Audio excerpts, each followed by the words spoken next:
नमस्कार.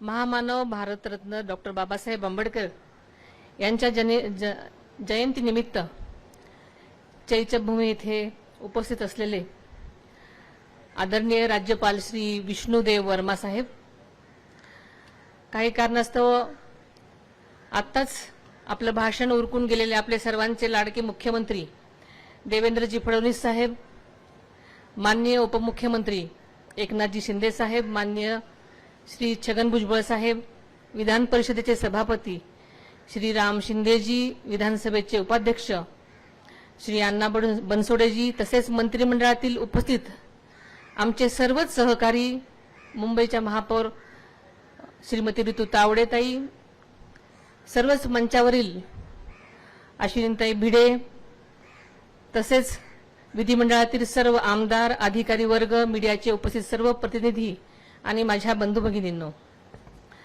सर्वप्रथम भारतीय राज्यघटनेचे शिल्पकार महामानव भारतरत्न डॉक्टर बाबासाहेब आंबेडकर यांना भावपूर्ण अभिवादन करते.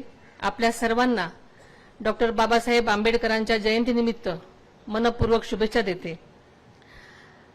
आजचा दिवस केवळ एक महापुरुषाचा जन्मदिन नाही, तर तो या देशातील प्रत्येक शोषित, वंचित आणि स्त्रीच्या सन्मानाचा उत्सव आहे. हा दिवस केवळ स्मृतीचा नाही, तर प्रेरणेचा, संकल्पांचा आणि आपल्या कृतज्ञतेचा दिवस आहे. बाबासाहेबांच्या अलौकिक कार्याचे, विचारांचे स्मरण करण्याचा हा आजचा दिवस आहे आणि ज्ञानाच्या आणि स्वाभिमानाचा आणि समतेचा उत्सव आहे.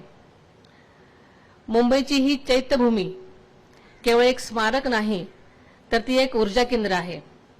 दरवर्षी इथे येणारा भीम अनुयायी हा डॉक्टर बाबासाहेबांच्या विचारांची मशाल मनात घेऊनच येतो.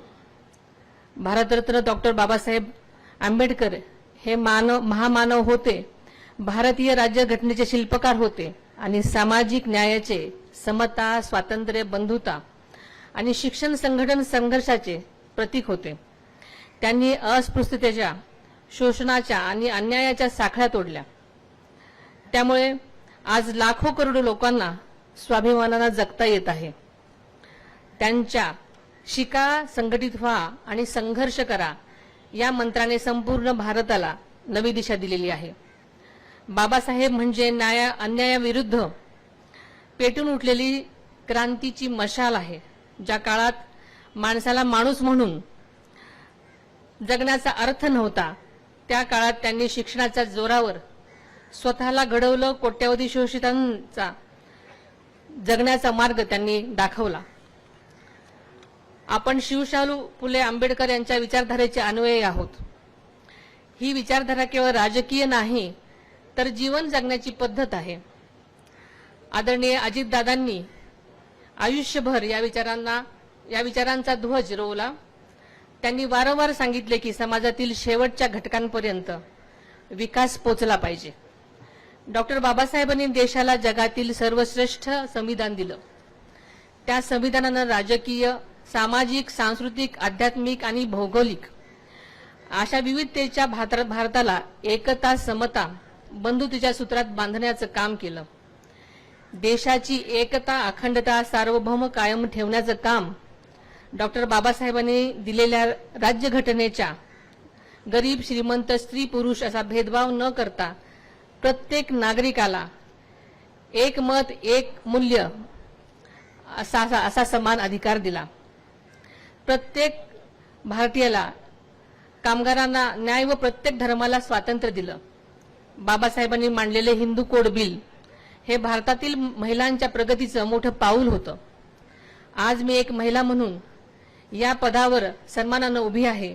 त्यांचे श्रेय बाबासाहेबांनी दिलेल्या हक्कांना जातं. देशाच्या राजकारण, समाजकारण, अर्थकारणाला आश्वासक दिशा देण्याचं काम डॉक्टर बाबासाहेबांनी केलं. ते दूरदृष्टीचे नेते होते. त्यांचं व्यक्तिमत्व बहुआयामी होतं. ते कायदेतज्ञ, घटनातज्ञ, अर्थतज्ञ होते. लेखक, पत्रकार, चित्रकार, संगीतकार होते. डॉक्टर बाबासाहेबांनी केलेली मनुस्मृती दहनाचा आंदोलन, शेतकऱ्यांच्या हक्कासाठी दिलेले लढे, रिझर्व्ह बँकेच्या स्थापनेतील त्यांची भूमिका, हे सारं देशाच्या राजकीय, सामाजिक आणि आर्थिक सुधारणांच्या चळवळीतील क्रांतिकारी टप्पे आहेत. महाड येथील ऐतिहासिक चौदार तळ्याच्या सत्याग्रहाचे हे शताब्दीचे वर्ष आहे. त्यानिमित्त राज्य शासनाच्या वतीनं यावर्षी अनेक कार्यक्रमांचं आयोजन केलं जात आहे. डॉक्टर बाबासाहेबांनी या ठिकाणी उभारलेला सत्याग्रह हा सामाजिक समतेचा क्रांतिकारी टप्पा ठरलेला आहे. चौदार तळ्याचे शुद्धीकरण आणि परिसराच्या सुशोभीकरणासाठी राज्य शासनाने सुमारे 56 कोटी रुपयाचा निधी मंजूर केलेला आहे. या विकास कामाचं भूमिपूजन नुकतंच काही दिवसापूर्वीच आदरणीय मुख्यमंत्री व मान्यवरांच्या उपस्थितीमध्ये करण्यात आलेला आहे. पीपल्स एज्युकेशन सोसायटीच्या शासनाने निधी दिला आहे. लंडन व जपानमध्ये सुद्धा बाबासाहेबांच्या स्मृती जपण्यासाठी आपण अनेक उपक्रम हाती घेतलेले आहेत. बौद्ध गया इथं महाराष्ट्र भवन उभारण्याचा निर्णयही घेतलेला आहे. बाबासाहेबांच्या नावानं लंडन स्कूल ऑफ इकॉनॉमिक्समध्ये अध्यापन स्थापन करण्यासाठीही प्रयत्न सुरू आहेत. डॉक्टर बाबासाहेबांचे आंतरराष्ट्रीय दर्जाचे स्मारक आपल्या सर्वांनाच माहिती आहे की इंदू मिलच्या जागेवर वेगानं पूर्ण होत आहे. हे स्मारक जगाला शांतता आणि समतेचा संदेश देणारे ठरेल हा मला विश्वास वाटतो. संविधानाने दिलेल्या हक्काचं रक्षण करताना डॉक्टर बाबासाहेबांच्या मानव कल्याणाचा विचार पुढे घेऊन जाणं, समाजातील सर्व घटकांना सोबत घेऊन देशाच्या वेगाने सर्वांगीण विकास करणं हेच डॉक्टर बाबासाहेबांना खरं अभिवादन ठरलं. मला आजच्या या अतिशय चांगल्या कार्यक्रमासाठी बोलवण्यात आलं त्याबद्दल मी बृहन्मुंबई महापालिकाचे मी मनापासून आभार मानते. धन्यवाद. जय हिंद, जय महाराष्ट्र, जय भीम.